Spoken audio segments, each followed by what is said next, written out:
కాలమంతయు నేను యెహోవా మందిరములో నివసింపగోరుచున్నాను అన్నాడు. అతను ఒక వరం అడిగాడంట. ఆ వరం ఏంటంటే దేవుని మందిరములో ఉండాలనే వరమును అడిగాడు. బైబిల్లో కొన్ని వరాలు ఉన్నాయి. దావీదు వరాలని కొన్నిట్లకు పేరు పెట్టారు. అలాగే రోమాపత్రిక 12వ అధ్యాయంలో పరిచర్యను కూర్చిన వరాలు ఉన్నాయి, కృపావరాలని అన్నారు. అలాగే 1 కొరింథీ పత్రిక 12వ అధ్యాయంలో పరిశుద్ధాత్మ వరములు గురించి రాయబడి ఉంది. అదే 12వ అధ్యాయంలో దైవభక్తులు, అపోస్తులు, ప్రవక్తలు కూడా సంఘానికి వరమనే రాయబడి ఉంది. వీటన్నిటికంటే గొప్ప వరం ఏంటో తెలుసా? నేను దేవుని మందిరములో ఉండాలి అనుకోవటం. హల్లెలూయా, హల్లెలూయా.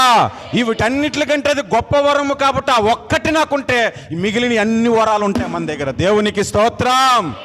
అందుకే దావీదు భక్తుడు అంటున్నాడు కదా, నేను యెహోవా సన్నిధిలో ఒక